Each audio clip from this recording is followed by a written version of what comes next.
Ekomano ụmụ ọdịnala Igbo asị nke ọma ka mere anyị na tata bụ eke ka mmụọ niile na-anara oke na eke ketara anyị ihe ọma. Anyị ga-adị ka echi na echi adị agwụ agwụ. Asị m onye chụwa anyị ya daa ka ọma ka mere anyị ka anyị jere obodo nara obodo. Asị m na akakaka ya ma anyị jijiji ya ma anyị onye gwọrọ anyị ọgwụ ya saa n'ọnụ sacha n'ọnụ ya nwụrụ. Asị m na onye ọbụla sị na akwụ ya ma acha mpama ya aba na nke ya onye chụba anyị ya daa. Onye sị na ife anyị na-eme ama enwezi si were isi onye a tinye ka ihe anyị na-eme nwee isi ise. Aka m bụkwa onye nke gị Ugochi tubelu Nwa Adama. Abụ m onye mgbasa ozi ọdịnala Igbo bụrụ onye isi nchụaja na Ugochi tubelu ọdịnala temple anyị na-agbụ alụ. Ihe nchọ ka nkọwa n'ụbọchị taa bụ reincarnation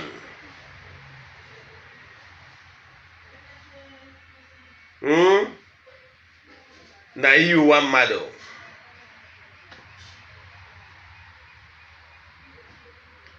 Echefukwara na onye ajụjụ adịghị efu ụzọ. Anyị na-agba afa miri emi. Anyị nwere general afa ọ na-agba gbasịa ihe ọ sọkwara ya bụrụ na onye dị n'ụzọ na ọ ga-egosi onwe ya. Ọ ndajirara afa anyị na-agba afa ndụ, gbaa afa ndị mmiri, gbaa afa alụsị, gbaa afa iyi ụwa, gbaa afa ngwuru, gbaa afa ndị ọgbanje ya bụ isi. Onye chọkwazie ka anyị gbakwarịa afa onye ụwa anyị gbagharịa ya. Afa anyị na-emi emi nke ukwuu. Ịsọzi n'isi onye ajụjụ adịghị efu ụzọ. Ịgba afa awụ ịjụ ese. Mana n'isiokwu ji bịa n'ụbọchị taa bụ ịkọwa ihe gbasara iyi ụwa mmadụ. Gịnị bụ iyi ụwa mmadụ? Iyi ụwa mmadụ bụ iyi mmadụ ṅụrụ si n'ụwa ya ọzọ ya abịa na ya ga-abụ dibịa mgbọrọgwụ na mkpa ahịhịa, ma ọ bụ n'ụwa ọzọ ya ga-abịa na mmadụ ọbụla born of a woman under the sun ama egbugbu ya. Iyi ụwa mmadụ bụ iyi mmadụ ṅụrụ si n'ụwa ọzọ ya abịa na ya ga-abụ nwoke ma ọ bụ na ya ga-abụ nwaanyị. Example, onwe ndị ya bụ ha sị na ha bụ nwoke n'ụwa nke a mana ụwa ọzọ ha ga-abịa na ha chọrọ ịbụ nwaanyị. Ịghọtara ya? Ọ na-agbagbawarụ ndị mmadụ afa, gwa ndị mmadụ ihe gbasara reincarnation. Nwoke nwere ike ịnọ nwaanyị ụwa depending na iyi ụwa nwoke ahụ nwere n'ụwa nke mbụ ya. Nwaanyị nwekwara ike ịnọ nwoke ụwa. Ofu onye nwere ike ịnọ mọda na ofu onye ụwa. Ofu onye nwere ike ịnọ mmadụ na ụwa or even more. Ịghọtara ya? Achọrọ m ịkọwa maka mystery of reincarnation. Ofu onye alụsị nwere ike ịnọ mmadụ ụwa. Yes, don't forget na ebe alụsị anwa bụ mmụọ agbọturu wee ankọ ya n'ofu ebe. So wee nwee ọgbụgba ndụ n'etiti ndị hiberienu, ndị okenye ndị hiberienu, ihe ọ ga na-alụrụ ha na ihe a ga-eji wee na-echekwa ya. A na-enwekwa ndị nọrọ ụwa mmiri na arụsị eso ha. A na-enwekwa mmiri nwere ike isokwa chi mmadụ. Mana ihe niile abụ ihe famili emi nwere ike ịchọpụta. Ka nkọwaziri ihe eji wee mata na ofu onye nwere ike ịnọ mmadụ na-abụ ụwa. O nwere ihe a na-akpọ in science a na-akpọ bar location. Bar location ndị in the Christendom ha nkwara ụdị ndị sensi ụfọdụ ha gbọrọ mystics ọ ndị bụ odogwu na anọwu mmadụ na-abụ maọbụ karịa ụwa. Ọ bụrụ sọ na ụka ọbịa ka enwere asị na onye nke ahụ Gregory the Great enwekwere n'ọdịnala Igbo. O nwere ndị wodo nwere ike ịnọ mmadụ ụwa in the mindset of ndị ụka ọbịa enwere ihe a na-akpọ mystic, asị na mmadụ mystic. Example, o nwere onye a na-akpọ St. Padre Pio. St. Padre Pio ebelivu na ọbụ stigmatic na nkụzi ndị ụka ọbịa. Ebelivu na o nwere ike ịgba ụzọ na-abụ maọbụ ịtọ at the same time. Enwere ndị example, o nwere onye nwere ike ịnọ na Lagos nọrọ na Abuja at the same time, that is doing two different things. Yes, go mystics, you see it. Enwere ndị nwere ike imewu elu. O nwere ike ọ na-enye gị account of what is happening in this particular location now, na-enye gị account of what is happening in the other particular location at the same time. Ọ bụrụ maka mystic, gbasịrị m akụzi maka mystic akụzie m ya, mana e bịara ịkụzi taata bụ reincarnation. Remember, even ndị Jew, ndị Gentiles, ha believe na-enwe reincarnation. Lọta ihe ha jụrụ Jizọs wee sị ya, onye ka ị bụ? Jizọs jụrụ ha, onye ka ndị mmadụ na-eche na anyị nwa bụ? Ụfọdụ sị ya na ha sị na ịbụ onye amụma mgbe ochie, ofu n'ime ndị amụma mgbe ochie. Ụfọdụ sị ya na ụfọdụ na-asị na ịbụ Elijah bụ onye ngwere anwụ wee reincarnate ya.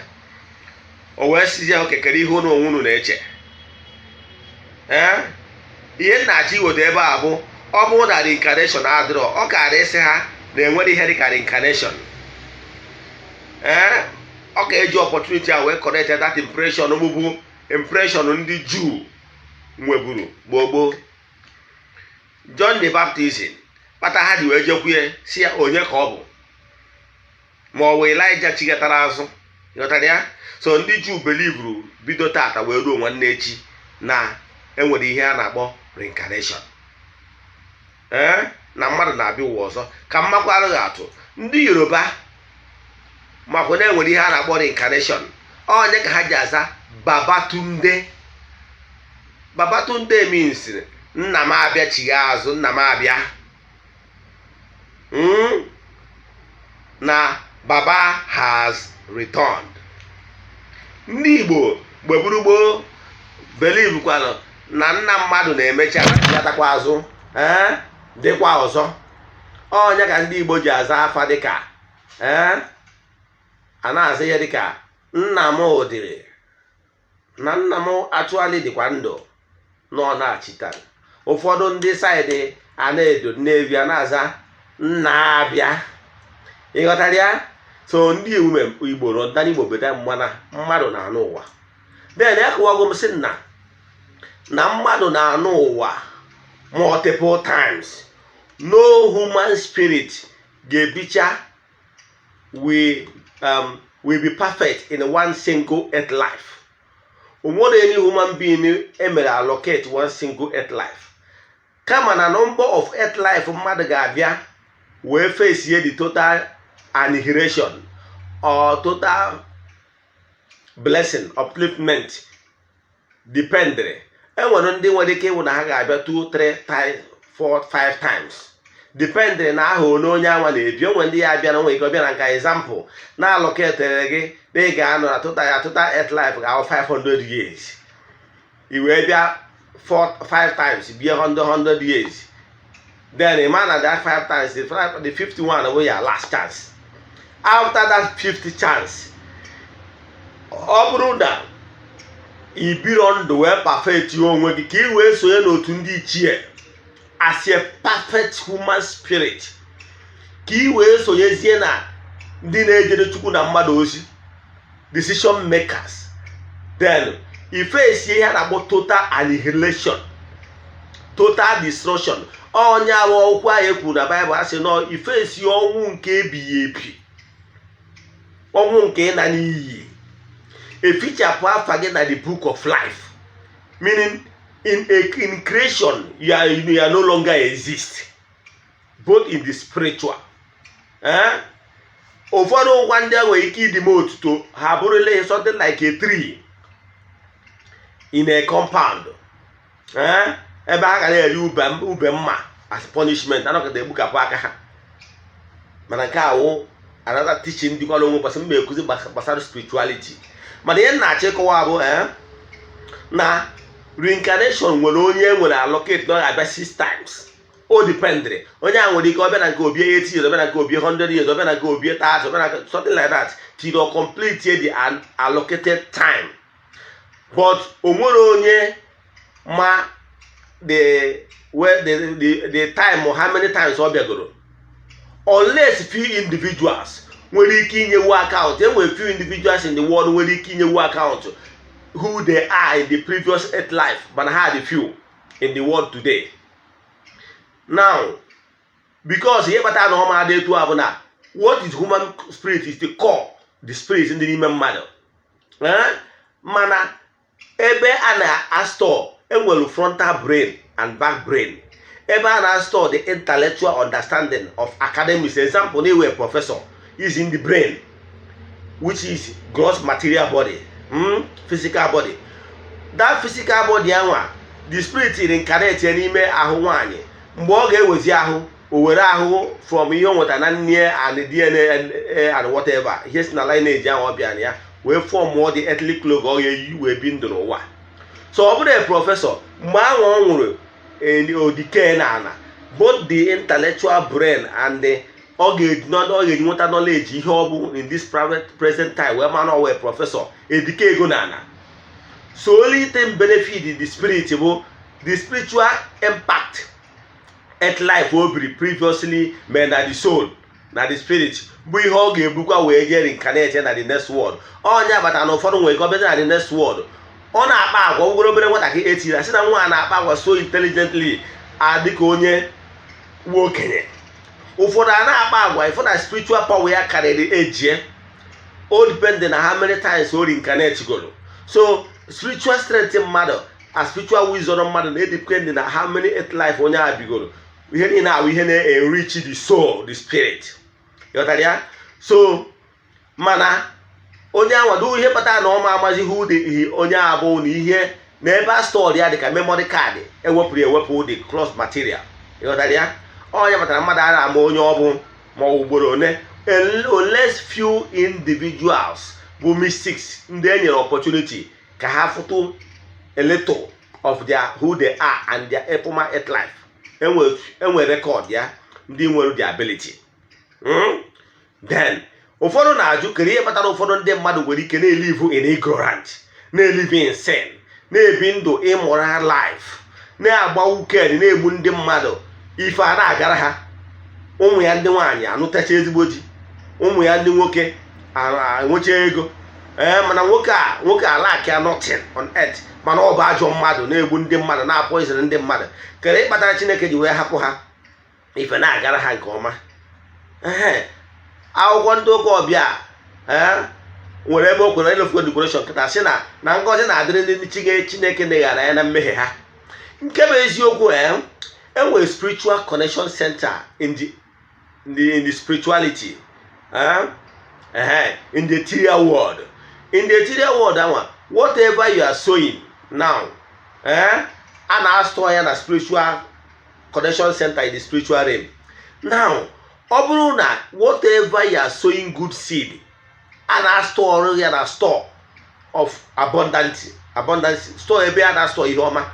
Ihe ọjọọ na-eme a na-astọ kwara ya na store of negativity ebe a na-astọ ihe ọjọọ mere.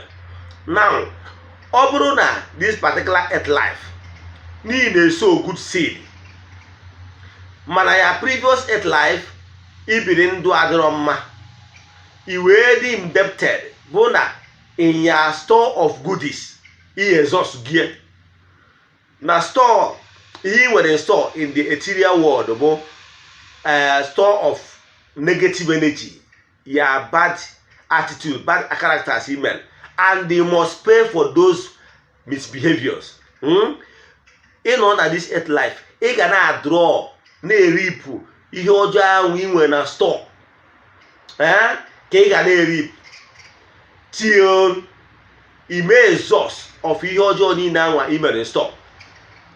Then mana ọ bụrụ na this earth life ị na-eme ihe ọma mana n'uto na onwe gị indebted iji bụ in their previous life, that one nke na-efulu to you na mere iji ata afụfụ.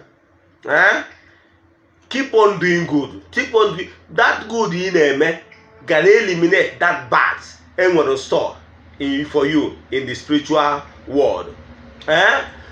Mana uru ọ bụkwa mmadụ ime sacrifice. O nwere aja na-ebupụ mmehie, e nwere aja dị iche iche. Onye ka anyị ji agwa ndị ma ha na-achụ aja. O nwere aja na ọgụ ị ga na-eme oje na-eliminate that bad fruits, ihe ọjọọ niile anyị nwere store for ihe imeta in your previous life, because life is all about carryover. Eliminate here faster. Eliminate here faster. Why you are still living good life here? Their good life store is keep on building, accumulating. So living a good life now with the future for you. If you are living a good life now, you are planning your future will be good. So because you are sowing good seed, and those good seed you are sowing now, and also in your spiritual house, in the spiritual world. So keep doing good. Na-achụ aja, ọ ga-eme ka o eliminate ya those ihe ọjọọ ahụ enwere store faster. O eliminate zie ya. Ọ bụrụ na ị draws into enough in this particular earth life to reap all the goodies you sow this earth life now, that goodies here one that are store for you will help you in your next world. Ọ ga-enye aka na reincarnation ị ga-eme. Ọ ga-enye aka amụwe ka amụọ gị na ezinụlọ ya ahụ ịbata na-esoro ụtara n'elu anụ na-enwe aṅụrị ife ọma na-agụmere gị favor na-abịara gị. Ọ bụgoro na ị bịara that new earth life na-eme ihe ọjọọ ahụ ahụ ịma na-eri ipie because your flow of grace is still connected till when ihe ọjọọ ị na-eme exhaust the goodies email in store, then that ihe ọjọọ ahụ ọgwụkwa na dị long enough iwe nwee ike ripuo ya. Ọgwụkwa na dị long enough carry ya over in your next world until. But if in your last earth life, the last chance, if at that point you died having stock or filled with iniquities, you face total annihilation. But if in that last earth life, the flow of energy that is coming to you is positive, you start eating goodies. You will be among the sense. On the chair in the sense. What how the thing is. So man is architect of his own problem. Whatever you sow is what you reap. Let me quote Christian but say Galatians 6:7 says, whatever you sow is what you reap. Do you get? So God is so merciful, the Almighty Father, whatever that is coming to us is what we deserve. That man will poison, because of there is so much negative energy around you that send that negative energy or they are attracted to you. Mana iburu onye ma ihe dịka nna akpọ ụmụ ọdịnala Igbo na-achụ aja ịsa mmehie, na-achụ aja ịda na-eri mperi n'ịchụrụ chi gị aja, ịda na-eri mperi n'ịchụrụ ya ancestors, ịda na-eri mperi n'ime ọgọ, ịda na-eri mperi n'ịchụ aja wee nye ụmụ mmụọ dị iche iche. Ha na-akwara gị ụzọ, ha na-ebupụrụ gị uke. Ịmaka na o nwere ọnwụ ndị na-agba n'okporo ụzọ, o nwere aja mmadụ na-achọ aja ogologo ụzọ na-ebupụ ọnwụ. Ị nwere ike asị na accident mere gị nwa abụrụ onye ga-adị free. Ịmana aja na-achụ mana mgbe eji ụda ịma na-achụ aja, o nwere aja na-ebupụ mmehie. O nwere a lot of store ebe saw in the past wu negativity. Therefore ị ga na-achụ aja. O wepụtara na 11 chikus na agba ochie a na-agwa enwere aja gbaghara mmehie, enwere aja eji anata ihe ọma, enwere aja dị iche iche. So aja nwanne na-achụ aja dị nnukwute mkpa. Aja ga-enyere gị aka wee wipe the negativity in you, and nyere gị aka wee kwụ ụgwọ iji in the past, wee nyere gị aka wee weave the future ka the future dịrị bright. Nwanne na-achụ aja. Aka m bụkwa onye nke gị Ugochi tubelu Oraifite Nwa Adama anyị na-agwalụ. Onwe ajụjụ ị chọrọ ịjụ m na nkụzi taa, maọbụ ndị nkụzi goro gboo, maọbụ ihe na-agbawagharị n'ọdịnala Igbo, maọbụ na ị chọrọ ka agbara gị afa miri emi, send ya message na WhatsApp nọmba 08057837672 ka nyere gị aka, maka na adịghị ka ibe nọ na-agụ akwa Igbo Makanụ. Ekene m ụnụ daalụnụ.